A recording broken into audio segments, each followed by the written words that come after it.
During his address to Congress last night, Trump made a massive mistake. Department of Government Efficiency, DOGE, perhaps you've heard of it, which is headed by Elon Musk, who is in the gallery tonight. Did you catch that? He said Elon is the head of DOGE. That's interesting, because I could have sworn old Donald's lawyers were in the courtroom just last week, arguing that the head of DOGE was some woman named Amy Gleason, a woman nobody had ever heard about who was actually vacationing in Mexico when she found out that she was supposed to be head of the Department of Government Efficiency. Now, if you don't know anything about the situation, you're probably saying, what's the big idea? Isn't Elon the head of DOGE? They've been saying that since the beginning. And that's exactly right. Or is that exactly right? Because in a lawsuit that was filed a couple of weeks ago, arguing that Elon Musk has too much power as the head of DOGE, the White House argued that Elon wasn't the head of DOGE. Clearly, Elon Musk is being given free rein to run what he calls audits through various government agencies. Elon Musk, who's supposed to just be an advisor to the president. I don't remember Anita Dunn during the Biden years putting her little fingers in U.S. aid, so where exactly does Elon's authority come from? When pressed about the strange discrepancy between what the White House is arguing in court and what they're doing and saying when it comes to DOGE and who leads it. For weeks, Caroline Levitt's been dodging the question by saying this. Andrew here, by the way, and thanks for coming back on with us.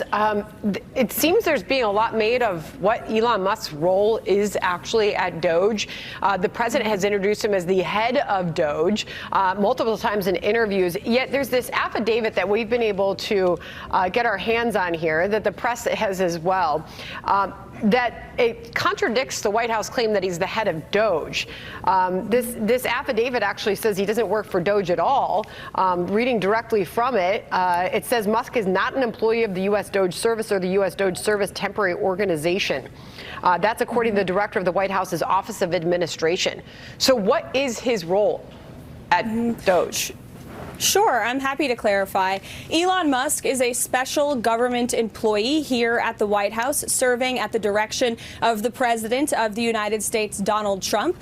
Elon Musk has been tasked with overseeing DOGE on behalf of the President. And DOGE employees, DOGE folks have been onboarding at respective agencies across our federal bureaucracy as political appointees, just like any other political appointee gets on board with the new administration with the changing of hands, and those individuals are helping the secretaries at all of our agencies that have been nominated and confirmed by President Trump in the United States Senate to cut waste, fraud, and abuse at these respective agencies. So that's the way DOGE has been set up, and that's the way it will continue to operate. Well, there you have it. You heard Hitler Youth Barbie. He's a special government employee. A special government employee who's overseeing DOGE, even though he's supposed to be strictly advising the president. Gotta have to be honest there, Caroline, that answer isn't quite satisfying. Not just to me, but also to the judge overseeing this case. When it came down to figuring out the exact legality of Elon's actions, the question hinged on who was officially the head of the agency. The judge asked the government, is there an administrator of DOGE at the present time?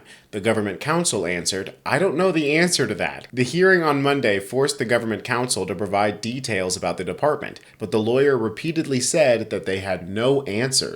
The judge said the questions are relevant because she has concerns about whether DOGE is operating constitutionally under the Appointments Clause. The Appointments Clause in Article 2 states that a president can appoint officers with the consent of the Senate. Congress did not confirm Musk, as he wasn't nominated for any official government position requiring confirmation. That little legal faux pas of not knowing who the head of the department actually is caused the White House to scramble faster than me when I can afford eggs again. They quickly looked to appoint anybody they could as the new head of the administration. But as this headline from NBC rightly points out, Elon Musk was always still in charge. The White House revealed that a little-known official named Amy Gleason now holds the title of acting DOGE administrator, a job that implies she heads up the agency. The White House didn't say when Gleason was appointed, but the decision appeared rushed. She was scheduled to be on vacation Tuesday in Mexico. Then here comes Beetlejuice trying to gaslight all of us and say that Amy Gleason is a household name. We should all know who Amy is. When exactly did Amy Gleason start her job as DOGE administrator? So Amy Gleason has been the DOGE administrator for quite some time, I believe several weeks, maybe a month. I'm not actually sure of the specific timeline. She's a career official. She's doing her job as the administrator of this organization. I know everybody's very interested in her name and who she is and what she does. There's a lot of people who work for the federal government. They're just trying to do their jobs, and, that's what she's doing. DOGE staffers told us yesterday that they found out about her being the administrator yesterday. Why is that? You have to ask them. They're clearly unaware. I don't know. Did you announce her position to the rest of the DOGE staff?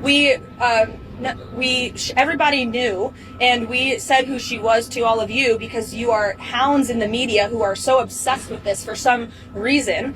So in the effort of transparency, we told you who that person is. There are so many bigger things in the world than who the DOGE administrator is, but for some reason, everybody in the press corps is so obsessed with this that you were incessantly asking. So we thought, okay, we will be transparent. So now you know who it is. You know how you know that they're backed up into a corner? Because she is absolutely losing it over the fact that people are questioning her about this. They know that Elon Musk is unqualified, unvetted, and unelected. He has no authority to be doing what he's doing. So they're at risk of having everything that they've done come back on them. So it doesn't help Caroline Leavitt's case that Trump once again said this. And to that end, I have created the brand new Department of Government Efficiency, DOGE.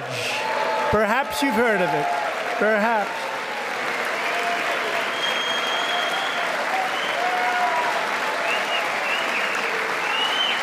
Which is headed by Elon Musk, who is in the gallery tonight.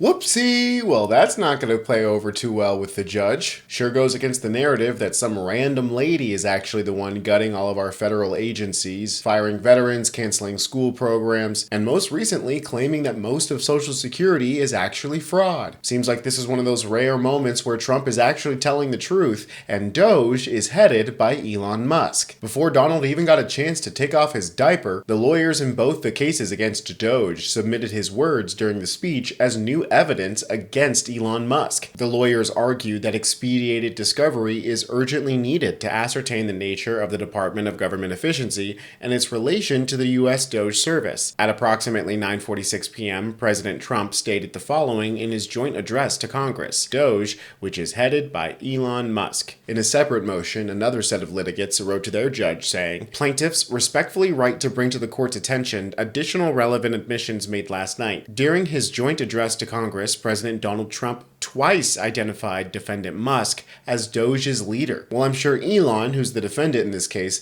really appreciates Trump providing new evidence against him. When the president talked about how we will no longer be ruled by unelected bureaucrats, Democrats in the chamber pointed and laughed at Elon Musk. And I too will point and laugh at this naked mole rat turned human being who's single-handedly attempting to rule the United States from the shadows, but his ego is too big to not let him take the credit. I'm Tony Hinderman with Really American, and I'll catch you next time.